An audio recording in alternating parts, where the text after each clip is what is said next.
I think. I hope. Good morning. Let me check my volume here and other things. Hello, hello, hello. So, my name is Zach Whalen, and this is the graphic novel class at UMW. Getting ready to go live here. Well, I am live. Welcome. As you can see, I've changed something a little bit here, so I want to make sure to talk about that very briefly at least. Also, I notice I'm lagging a lot. My audio and my video is like pretty far behind. Hold on, let me make a quick adjustment here. Let's see if this is any better. Sometimes it does this. Actually, no, that's probably about right. I've got the sync offset to 100 milliseconds. Let me just tweak that slightly. Okay, it's hard to tell. I mean, you can tell better than I can whether it's synced or not. Okay, before we do anything else, before I get started talking about stuff for class today, I want to make sure you're aware of something. So just above right here, as you can see, I have got the Discord showing up. The messages in the live stream chat channel in Discord are now going to show up above me while I'm streaming. So I'm glad to see it. I can see right now on my screen, and it's going out live from Yoshi Player and Piper Ryan.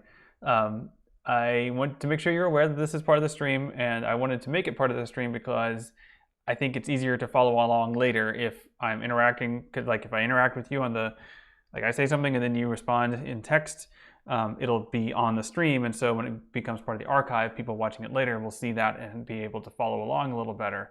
So I want to make sure you know that your words are appearing there. They will fade out after a few seconds. Just in case you want to change your nickname in Discord before it appears here, in case you want to protect your privacy. That's totally like what I would recommend, really. So if you need a minute to do that, that's fine. Or if you'd rather just not post in that channel while I'm streaming, then that's okay. And you can message me or just post things in the other channels in Discord, like the general channel. That would be fine. But I just want to be clear, live stream chat is going to show up on the stream now, and until I decide not to do that, or if it causes problems. Let me see. I think my audio is looking a little bit high, so I'm going to take the gain down. Okay, so here's what's going on today. I want to talk about the Instagramming assignment. There is a group of you that are meant to be working on that now, so I want to make sure you know what you need to do for that. Talk a little bit about logistics, and then our main, your homework was to read that first chapter of Scott McCloud's book, Understanding Comics. So I want to talk about that, get your ideas, hear your ideas about that, and show you some things based on what he was talking about there. Okay, so in Canvas, I just sent this an announcement through Canvas just to remind you that I'm streaming, but basically, you're used to the pattern now, but our pattern will be changing next week. So, just remember, Friday, no class, no stream, no anything on Friday, because that's the move-in day for those of you who are moving in.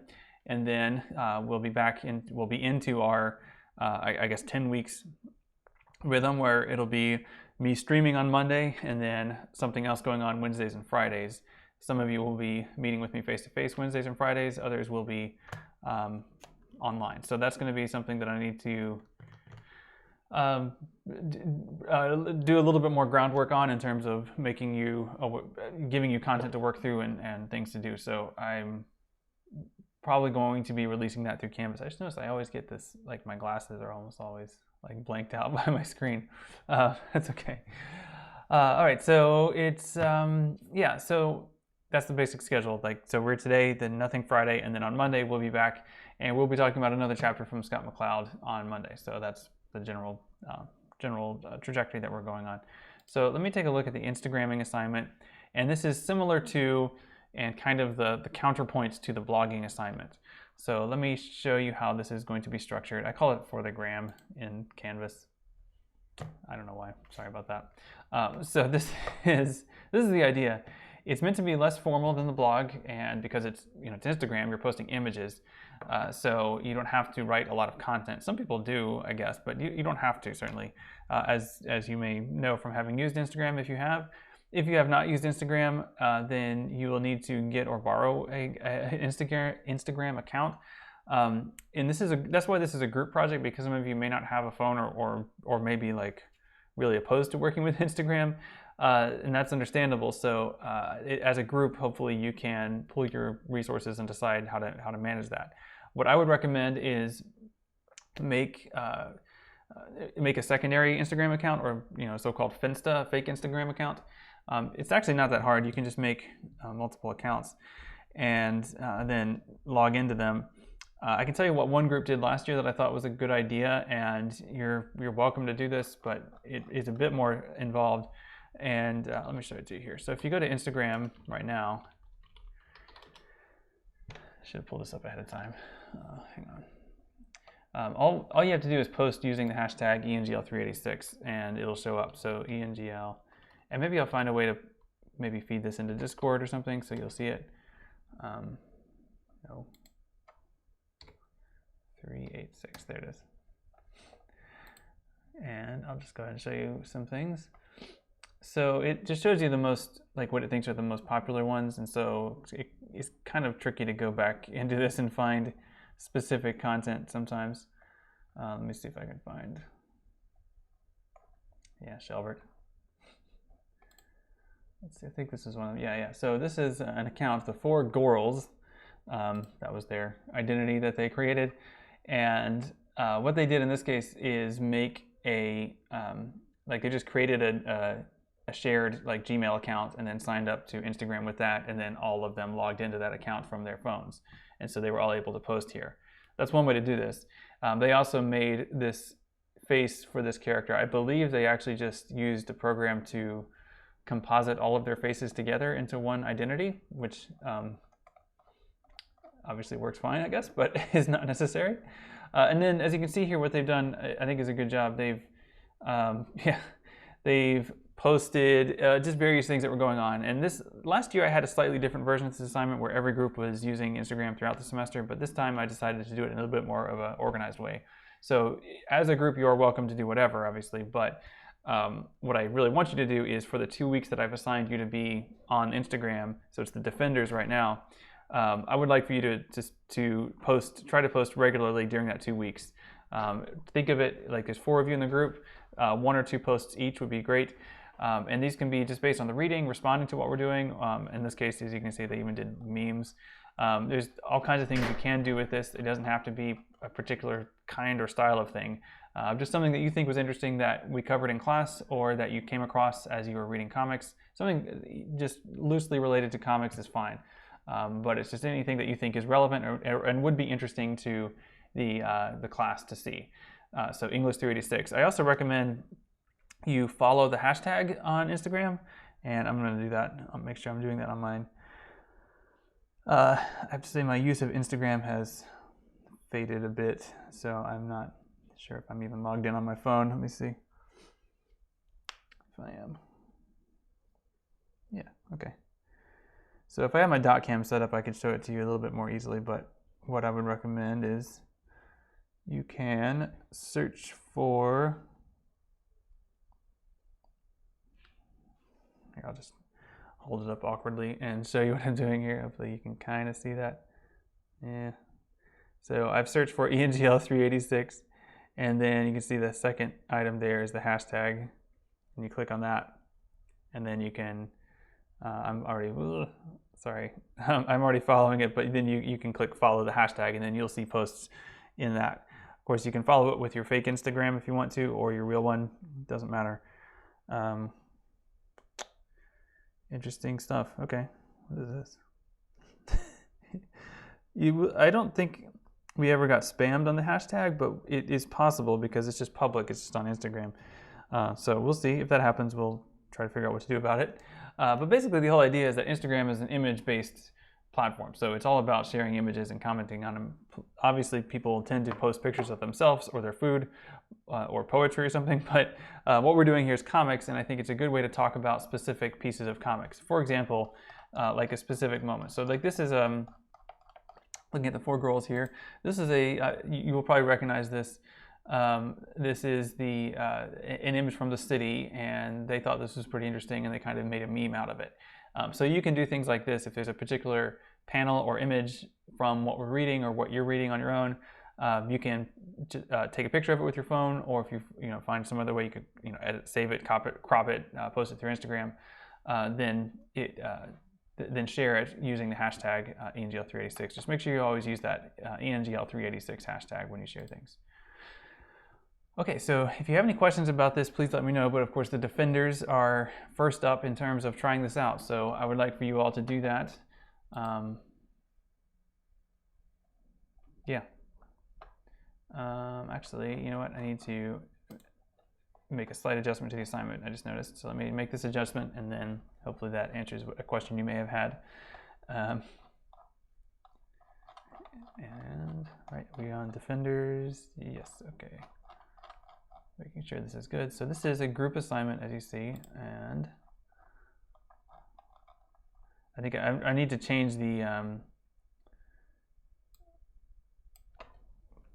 language here.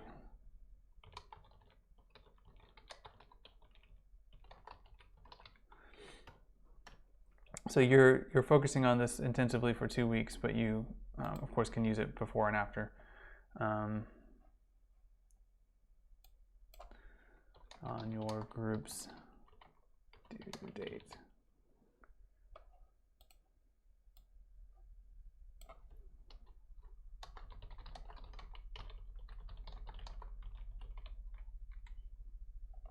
So yeah, let me just adjust that language there. Okay.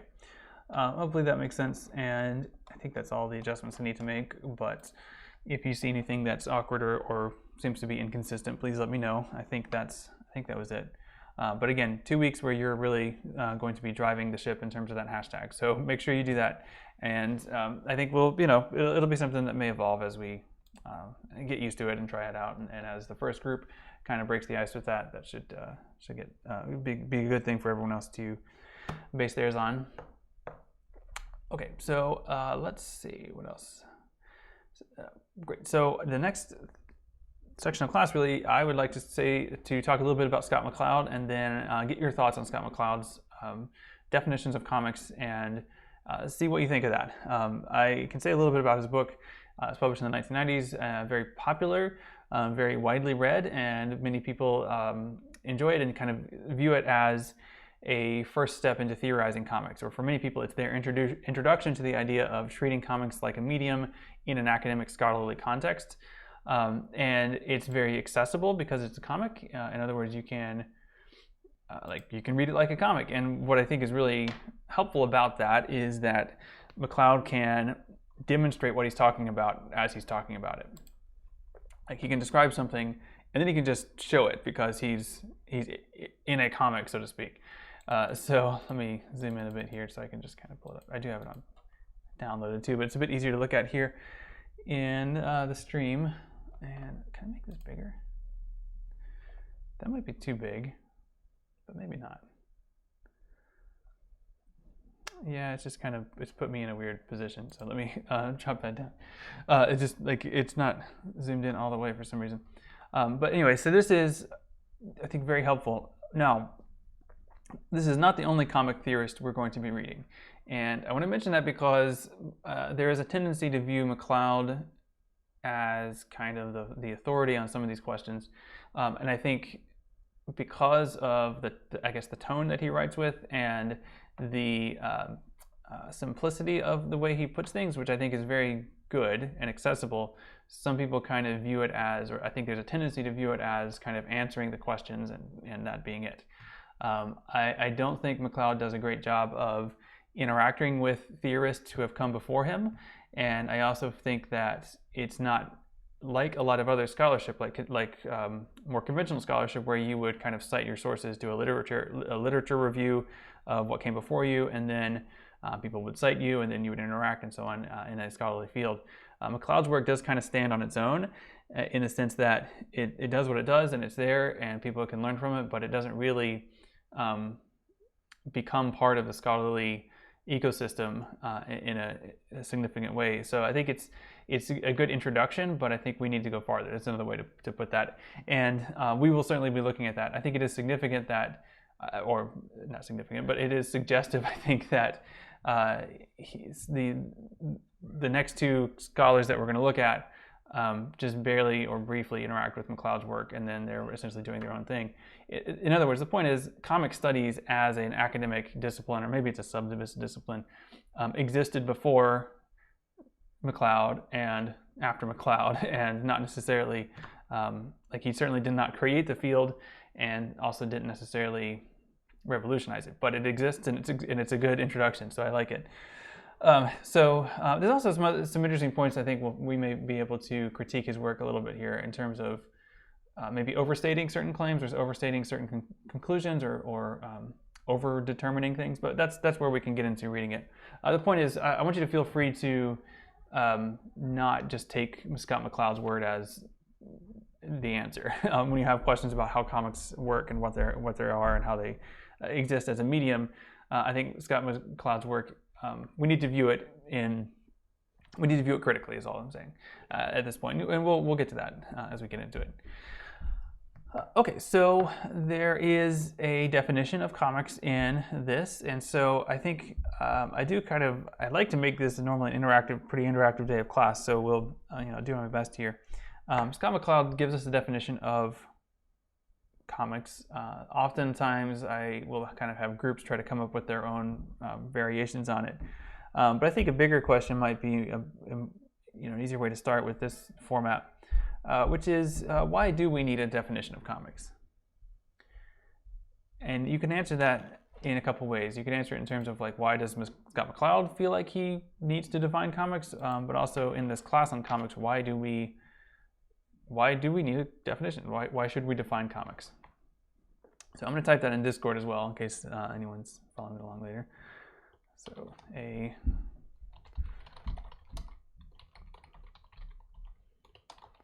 why define?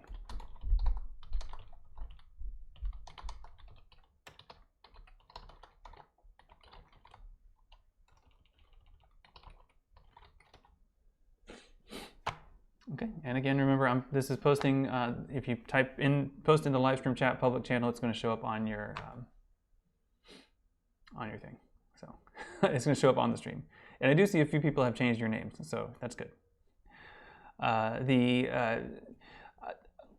Also, I sent an announcement. Speaking of Discord, I sent an announcement about this, but I put you all into groups essentially. So these are, Discord uses the term role, but it's essentially a group, meaning I can address each of those groups individually. Also now with that, you should have the ability to create your own emoji, so feel free to do that. But I see several people typing, so I will give you all a chance to put some ideas in here. Oh, here's one, good. Having established a language for anything allows us to further analyze individual pieces of the whole, right? So one graphic novel within the context of the whole medium. Yeah, that's good. Okay, thinking about mediums, I like how both of you are looking at the idea. So Rose Tyler and I'm Sleepyhead, looking at the question of medium is really important. Yeah, great. So it's easy to, right, it makes it easier to talk about in the sense that we need to have a common denominator, right? I think that Corellia, I think that's what you're pointing out. The idea that we need to be sure we're talking about the same thing when we say comics, right?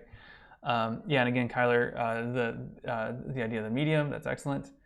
Yeah, and so, how do we say that? Oh, you just made your name backwards, but I'm going to try to say it. Real Pasoy. So Real Pasoy has an interesting idea, like that we need to know what can be considered a comic. So why does it? Okay, these are all good, but why does that matter, right? So these are all good. I like the attention to medium and medium specificity in these responses. But why do we need to be able to say what is not a comic? Like, why is that useful? If we're talking about comics, why do we need to know what is not a comic, I guess? This is a bit of a tangent question, but I'm kind of curious.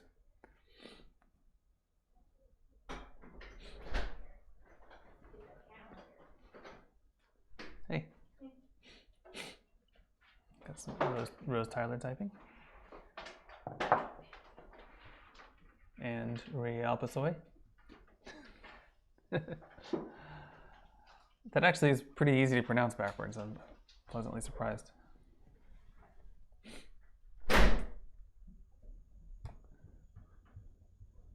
think the idea of not, like excluding things, like that's what I'm interested in. It's like, why are we better off if we're not talking about X, Y, Z?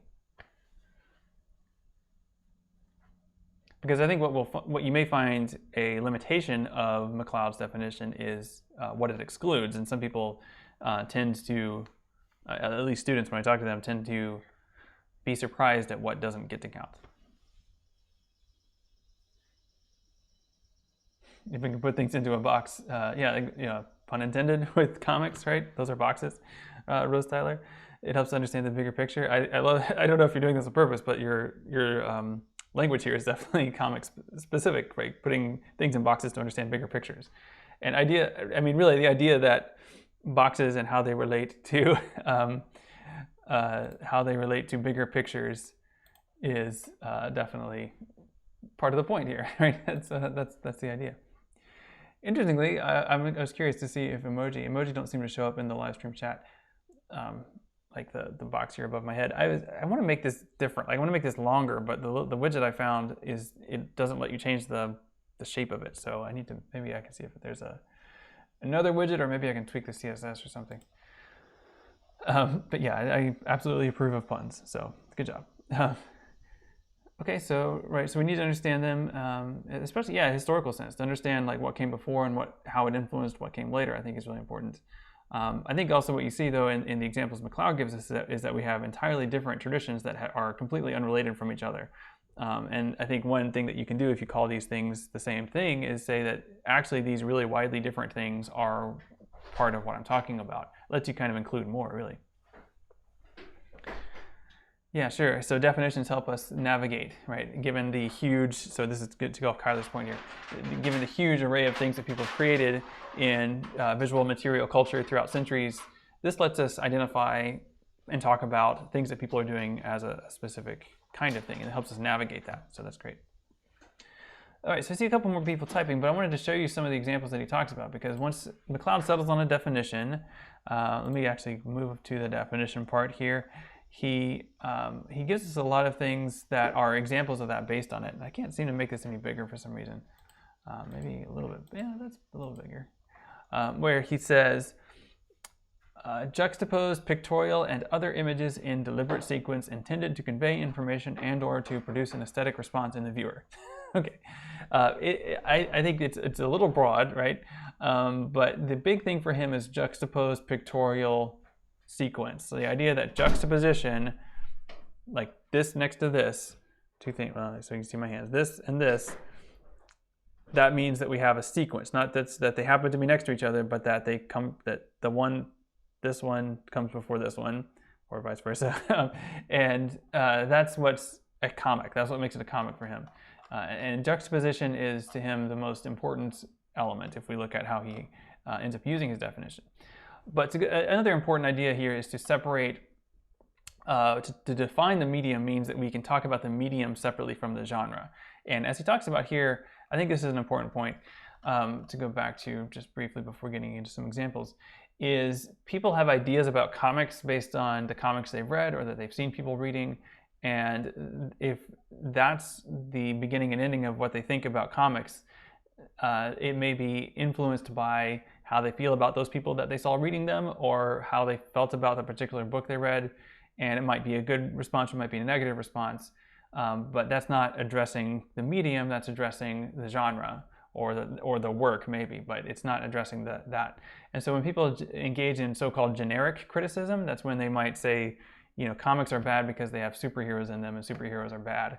That's not really addressing the medium, that's addressing a genre of comics, which is the superhero comic. And I just exaggerated that point to make that point. I don't know if people really make that kind of thing, but that's the idea. Like the idea that if you're critiquing comics because they have superheroes in them, or that they have over-sexualized female stereotypes, I mean, these things are true, but that's not because they're a comic, that's because someone who wrote the comic decided to do that, and that's something we can critique without throwing out the whole medium, right? So the idea of separating them is an important idea.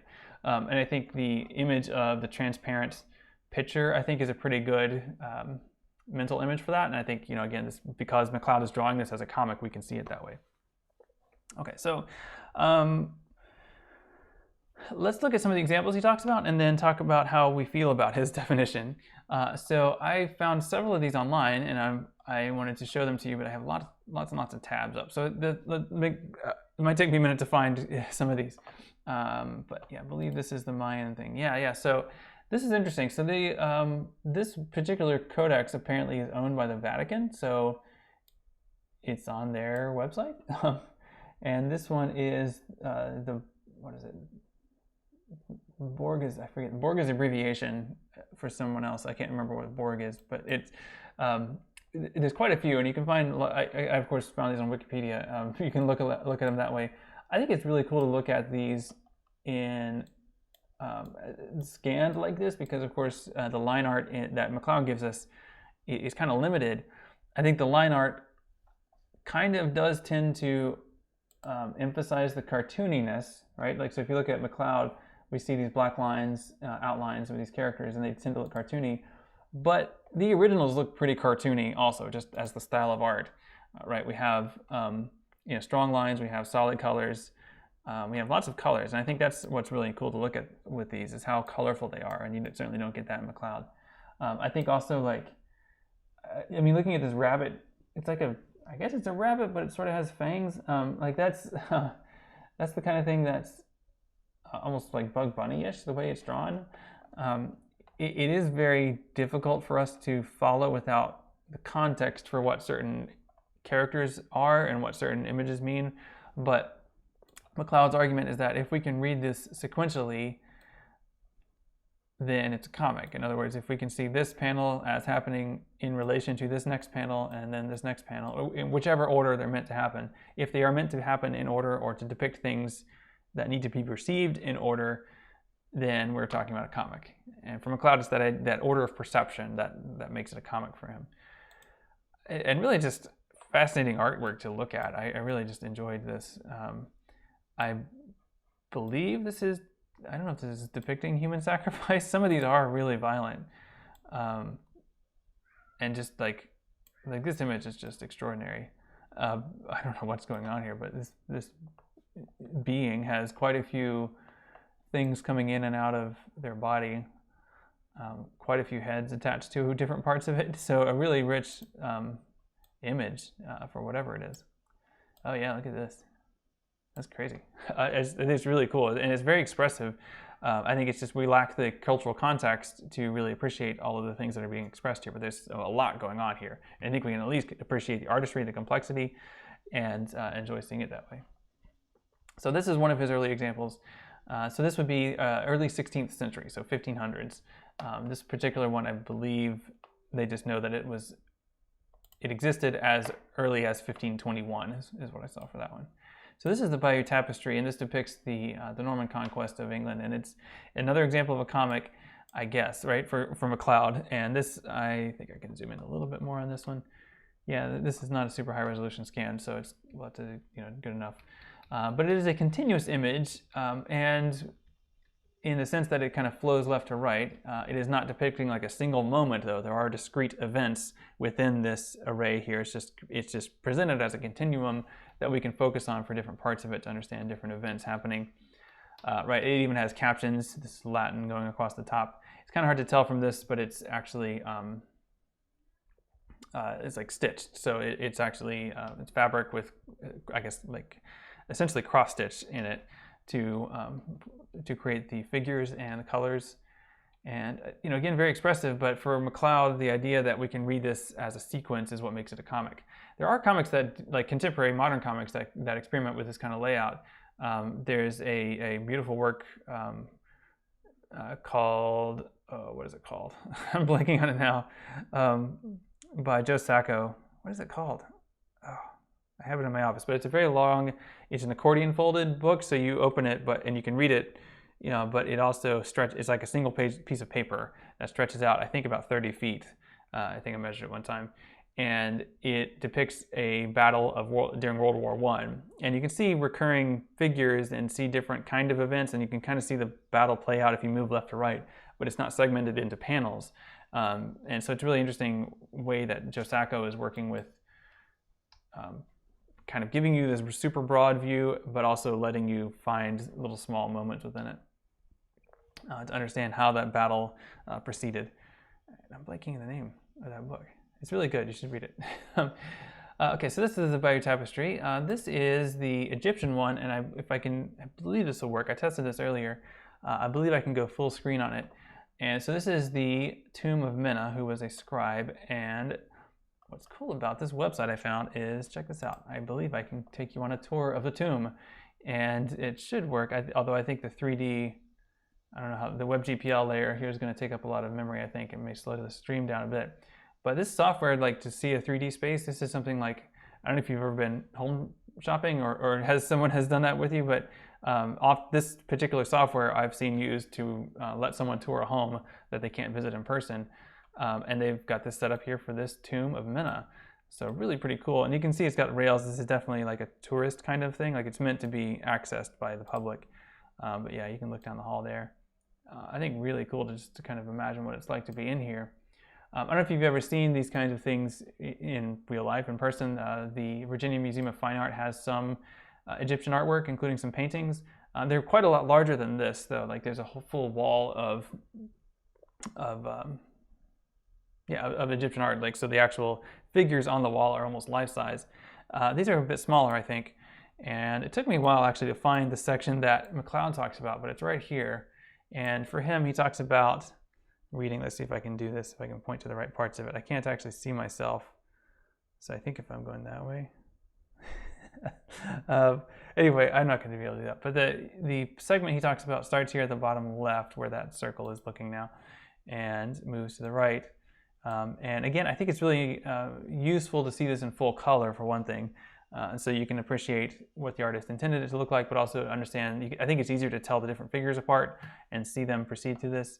So it's really just gathering food, and that's essentially, it's sort of the day-to-day life. McLeod reads it starting around here, moving to the right, and then zigzagging up here. And you can kind of see how the figures are looking, like how most people are facing, kind of gives you a sense of what order to read this in.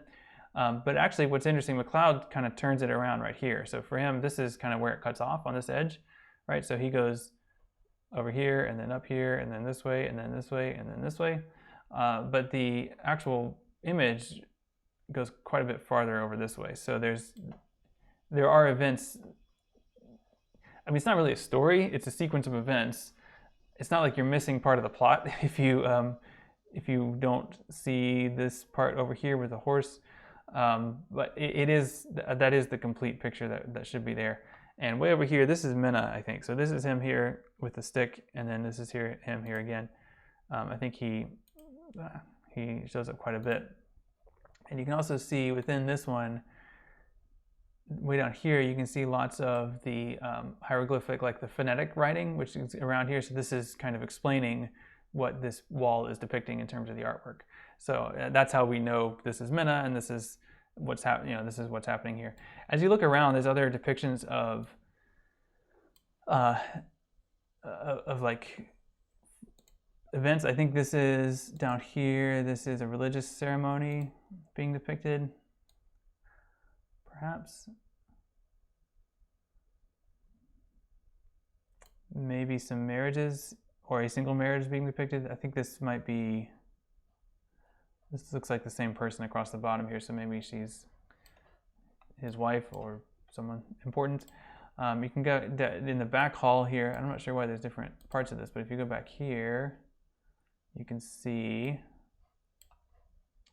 it's spinning around a lot. You can see there's fishing going on here, and caught something. Some more fishing over here. It's really just fun to explore, honestly. So here's here's some animals. So here's, when we look at these images right here, these are fish. I think it says, the little note here says that these are tilapia. There's fish and there's birds and stuff. And so these are like pictures of fish and pictures of birds. Like these aren't being used as characters or like as part of an alphabet, but these are meant to literally depict people on the river seeing these animals and doing things with them, or harvesting them, or looking at them for whatever reason. So there's a lot going on here, and I think to call this a comic is possible. It is certainly an interpretation. I'm wondering, this looks like it used to be a statue. I wonder if he used to be sitting here watching everything. Anyway, so this is pretty cool, and I just thought it was really neat that you could actually go into the tomb and see it in that original context, because I think that's something that you can't get from the comic, from there. Yeah. Oh, great. Yeah, thank you. Puppet history? What is puppet history? I don't know what that is. Thanks, Rose Tyler, for sharing that. I'll take a look later. I think it is really interesting, Egyptian history. All right, so here's another image of the Mayan one. Oh yeah, so this is, McLeod also mentioned Hogarth's Harlot's Progress, and this is one of the panels from it. It's 6 panels, engravings, and they're pretty, I don't know, I mean, it's meant to be kind of, I guess, tonally similar to Masriel in that it's just depicting sort of the ugly life of the city. It does, I think, emphasize ugliness. So it's more like, if you could imagine the kinds of things that Dickens was writing about, it's kind of like that. We have this character here. What was her name? I blanked on her name.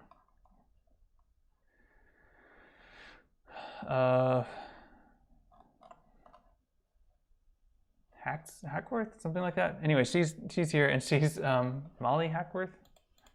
Hack something, I think, right? Hackabout, that's what it is, Hackabout. And so she's here, she's arrived, and she is going to have some problems in this city. You can see this guy is leering at her and masturbating. She basically ends up being a prostitute and dying. And it's meant to be a moral story, like we need to avoid this situation and help people out of it. Interestingly, this has apparently been adapted into a movie in 2006. I haven't seen it, but I can't really endorse it necessarily. But it does have, Toby Jones is a pretty well-known actor, so that's noteworthy, I guess, that it had that success. I don't know if it looks like it's on Amazon Video, so if you want to watch it, I guess you can. But there you go. All right, so the other thing that I wanted to show you a little bit more of is Max Ernst's work. What is the English title? What's the English title? Week of Kindness, right? It is a surrealistic collage novel, and I think it's really interesting. You can look at it on archive.org, as you can see here, and I've got it checked out. Like, it's one of these things that you can only one person at a time can look at it, but I'll return it after class. And what Ernst did is literally take illustrations, cut them up, glue them back together, and make a story out of it. And it's not even a story, it's not really a narrative, but it does have sequence that we're meant to understand. There are certain characters or certain ways of looking that show up again and again. It's bizarre, it's surrealistic. There are frequently people that are humanoid, but they have multiple like animal body parts. And this particular, so it's organized into 7 days, and each day has an element associated with it, and they seem to have a theme. So this is Wednesday, and the element is blood. And so, I mean, it's not red, so it's not really violent, but it's like this is some kind of figure. In this particular segment, frequently characters have bird heads, and so it's kind of interesting. You can start to get a sense of narrative sometimes, like the idea that this character here climbing the wall might be the same character here, but if not, it has a kind of surrealistic sequence where in surrealism, like if you think of Salvador Dali's kind of work, the idea that one thing becomes another thing follows kind of a dreamlike logic sometimes. So something looking like something becomes something else. There's a famous moment in the Salvador Dali film where there's a shot of a moon, and then the next shot is a close-up of an eyeball. And to understand that those are similar things is a kind of surrealistic thing. It's the kind of thing that makes sense in dreams, in other words. And you kind of see that here. Also, I just noticed like this person being in jail and this figure on the outside just kind of reminded me of Crazy Cat. But yeah, you can see how there's lots of bird people.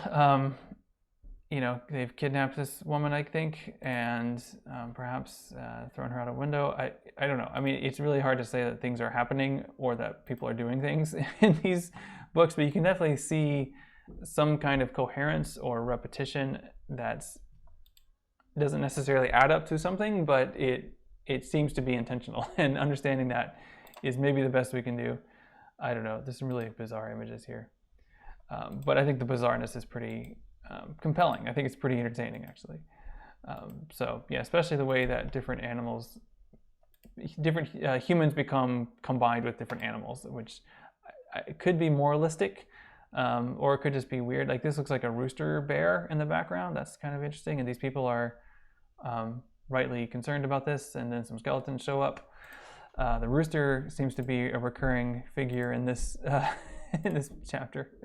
So you keep seeing the rooster keeps making these cameos in these different pages. There's always a rooster. Yeah, so I don't know. It seems like a theme. It's very, I think they're pretty entertaining, obviously. Okay, so let's see, where else? What else do I have pulled up here? Okay, good. This is actually kind of an okay segue because I was just talking about birds, but this is a comic from the Far Side, and this is something that I wanted to actually kind of end with because having looked at now some examples, historical examples of things that McCloud calls comics, and you may recognize as comics as well, and I don't think there's nothing wrong with that. I think it's important to think about what he excludes, and then perhaps why, if we can. So there's a moment where he addresses this near the end of the chapter. So let me go down to this moment where he addresses this, and he talks about Ernst. He talks about lots of other things. Where is it? Okay, no, I missed it. I went past it. Let me see. Looking for the Family Circus. There it is. So here, I don't know this character's name, but in Family Circus, he's saying, "Mommy, why ain't I juxtaposed?" So he's talking about how this is not a comic, and for him, he's talking about the medium of comics, and for him, juxtaposition and sequence are essential elements. Meaning, if they are not part of what we're seeing, then it's not a comic. He doesn't say it here, but he has even gone so far as to say that things like the city are not actually comics because when you look at it, you're looking at one image at a time, and therefore it's not a comic. Or if we look at, and I know I've seen him give a lecture where he was critical of like different comic reading apps where you look at one panel at a time. For him, when you look at a panel and then that panel takes up the same place visually, that is undermining the essential juxtaposition of comics, like the way that comics work by juxtaposing panels. I think he puts too much emphasis on that. I think there are other things that we can, and additionally, I think there are other things we can learn about juxtaposition and placement on a page. But anyway, it is at least worth thinking about here that he excludes, for example, Family Circus comics, which are these single panels. What do you think about that? So let me post this question here. What do you think? Are single panel comics really comics, or are they, like McCloud says, simply comic art? So what do you think?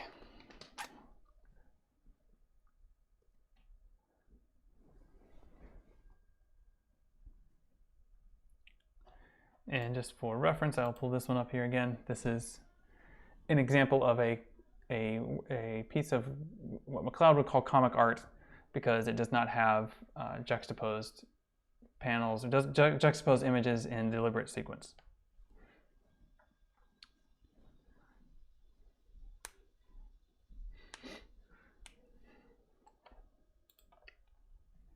I see some typing, so that's great. I'll let you. Poofaloof, I believe they can be comics as long as there's a story. Okay, interesting. So if there's not a story, then I do agree with McCloud on it being comic art. Okay, that'll be a yikes from me. I personally can't make up my mind, so I'll say it's a case-by-case basis. All right. Okay, right. So it's interesting. So the Kyler has a good point, which perhaps if we disagree with this, like what else should we, like what else do we have, right? That's a good point. I think Poofaloof has an interesting suggestion, which is that it could be narrative. Like if we think of story as being important, then I think there might be a lot more that we could recognize. And story does not have to be complex. If we, another exercise I sometimes do is like, what is the minimal condition to define a story? Like how can you define a story? And what it ultimately I think boils down to is if we have like the generic term in narratology is existence, so things that exist, right? that don't just exist, but they actually act. So they become actants. These are technical words, so I'm kind of saying them oddly. That's a story. So if it's someone somewhere doing something, then it's a story. But it doesn't have to be a person. It could be a shape or a lion or something like that. But just to kind of use the pronoun to make it a little bit clearer, if it's someone somewhere doing something, so a person, a place, a setting, it doesn't have to be good or interesting, but that's a story, that's a narrative. And I think we have that, right? I think even in that example that he shows us here, we definitely have this story. We have this kid, I think his name's Timmy maybe, or Freddie or something, I don't know, but he's there and he's saying, "Mommy, why ain't I juxtaposed?" So he is there, he's in dialogue with someone else. There's a situation that he's concerned about, so there's definitely a diegesis to that. Like there's a setting for that. And I think we can understand that as a story. I think there's also a lot going on in this panel that we can recognize as story, even though there's not, like this character doesn't take action. It's the fear of action or the tension that's set up by the possibility of action that becomes funny about it or interesting about it. So let me just break it down. So we have the caption, anatidaephobia, the fear that somewhere, somehow, a duck is watching you. And we see this gentleman sitting at a desk. Behind him is a window which opens up onto the street, and presumably across the street there is another set of buildings. And in the windows of one of those buildings, we can see the figure of a duck actually watching him, or at least looking out of that window. So I think there's a lot of things that we can parse about this image that actually correspond pretty well to sequence and even juxtaposition within this. It kind of comes down to, what do we mean by an image? Do we mean this person as an image? Do we mean this big rectangle as an image? We almost even have a panel within a panel if we think of this window as a panel. So that could be a different, distinct moment within this. And we also have the text here accompanying it. This image would not make sense without the text. The text would be kind of funny on its own, kind of absurdist. But I think what really drives the joke home for this panel, for this comic, is, first of all, it's kind of an absurd phobia to have, but maybe people have that, and that's okay if people do. But what I think is, what the joke of this is that this person is not paranoid, like he's not inventing this. Like the duck actually is watching him, and he is understandably concerned about that. So it's not that he has anatidaephobia, it's that he's concerned about this duck watching him. Like he's not wrong to be worried. And I think to understand that joke, we break it down in sequence. We understand these in different moments.